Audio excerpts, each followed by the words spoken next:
Vi har valgt fælles i gruppen at arbejde med bakterien Streptococcus pneumoniae, og vi kommer ind på følgende.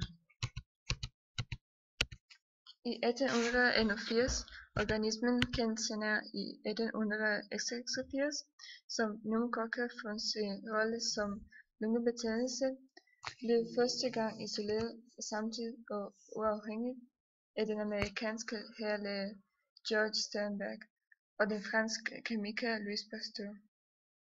Organismen blev betegnet Diplococcus pneumoniae fra 1920 på grund af dens karakteristiske udseende af cremefarvet opspyt. Det blev omdøbt Streptococcus pneumoniae i 1974, fordi det var meget lige streptokokker. Det spillede også en rolle i opdagelsen af genetisk transformation af antibiotikaresistente gener.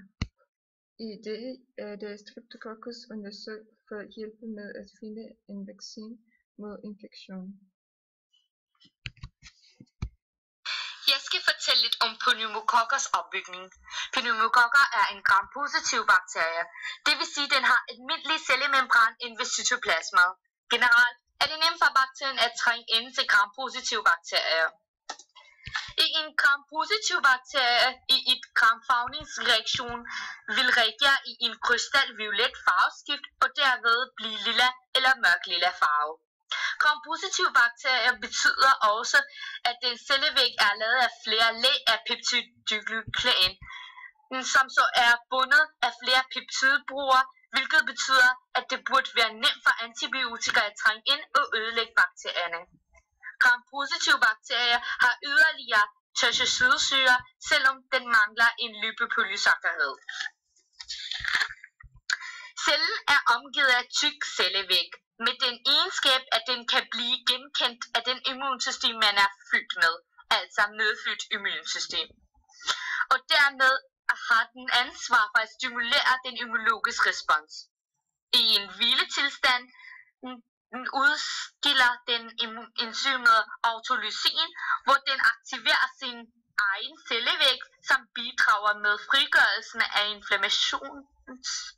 inflammationiske mediatører. Altså det vil sige molekyler, der frigives og som også aktiverer inflammationen.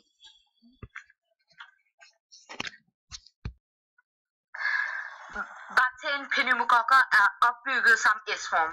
Bakterien er omgivet af et stort kapsel af lange kæder af forskellige polysakkarider, altså kulhydrater, også kaldt for sukkerstoffer. Kapselen beskytter bakterien fra hvidblødlegemer og giver den yderligere lov til at forårsage infektionen.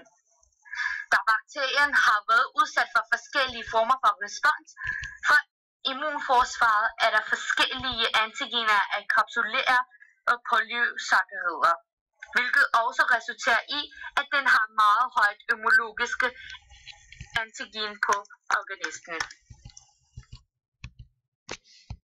Nu skal jeg fortælle lidt om, hvordan vi mennesker kan smitte sygdom pneumokokker til hinanden. Sygdom smitter person til person, enten ved direkte fysisk kontakt eller ved dråbespredning efter nys og host.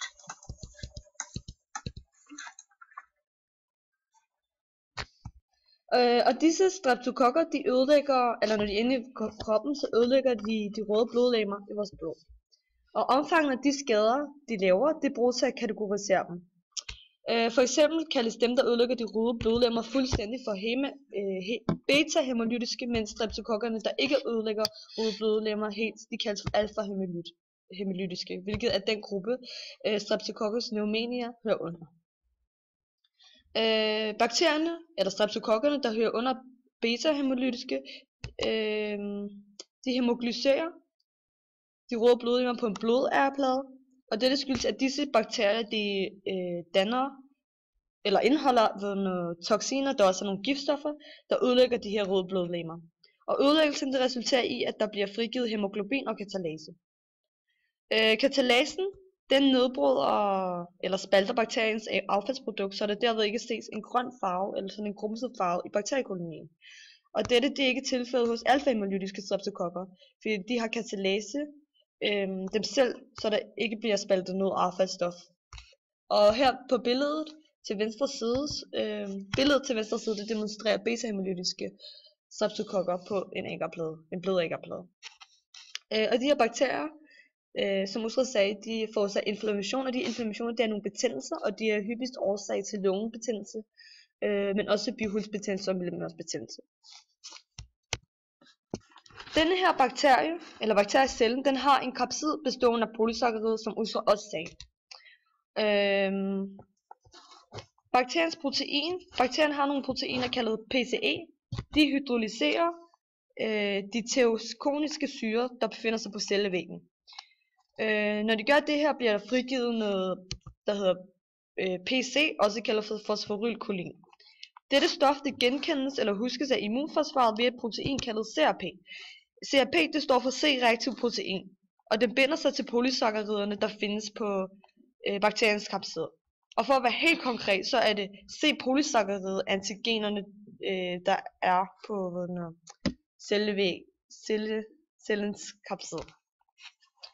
Der findes dog bakterier, der ikke har den her af en eller anden grund, der ikke har, eller der ikke bliver genkendt af immunforsvaret. Og det skyldes, at de ikke udskiller eller frigiver proteinet PC. Og bakterierne, der genkendes af immunforsvaret, de fagociterer selvfølgelig af makrofagerne. Men de andre, der ikke, de overlever, og de starter dermed infektionen. Denne infektion, det vil først og fremmest dræbe ikke-komponente celler, og det gør de ved at aktivere et enzym, der kaldes for autolysin. Og heraf dræber de andre bakterieceller i dets omkreds, så denne her bakteriemængde bliver meget mere. Ved behandling af Streptococcus pneumonia, så starter man med at diagnosere personen, der har pneumokokinfektioner. Ved diagnosen af pneumokokinfektioner, så observerer man de fysiske symptomer hos personen. Efterfølgende tages røntgenbilleder og laboratorieundersøgelser. Når man tager laboratorieundersøgelser, så undersøger man selve blod og spyt. En anden metode ved diagnosen, så bruger man et kemisk stof til at bestemme den infektion personen har. Det kemiske stof er etylhydroxypyrin, og man tager det her stof, og så dyrkes det i celler fra personen. Hvis bakteriernes vækst hæmmes, så ved man, at der er tale om pneumokokinfektion. Metoden er pålidelig ved identifikation af sygdommen, men det er muligt, at bakterien udvikler resistens for det kemiske stof og dermed fortsætter sin vækst. Dette gør, at personen får en anden behandling, da man antager, at infektion skyldes noget andet. Og på billedet kan vi se, at det kemiske stof er dyrket i en celle fra en person. Og det første, det viser, når den er positiv. Og når den er positiv, så hæmmes bakteriens vækst. Og det er også det, så ved man så, at personen har pneumokokinfektion. Og på det andet, der er det negativ for det kemiske stof. Altså nu har den udviklet resistens, og nu er den vokset.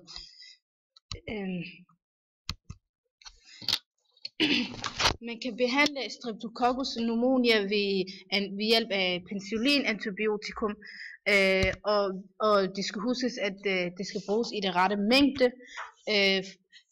Fordi hvis man misbruger og overforbruger penicillinantibiotikum, så kan man udvikle resistens over for antibakterielle terapi, altså bakteriedræbende midler. I det tidligere stadie af infektionen vil symptomerne forsvinde inden for 2 til 3 dage. Man kan også behandle sygdommen ved vaccination mod pneumokok lungebetændelse. Vaccinen er udviklet for at forebygge pneumokoksygdommen. Vaccinen er kun for børn under 2 år, personer der er 65 år og kroniske syge. Alle de her personer har noget til fælles, og det er, at de alle sammen har et svækket immunforsvar. Vaccinen giver en beskyttelse på 5-10 år. Derefter kan man tage en revaccination hver 10. år. Men det afhænger af ens pneumokokvaccine. Ja.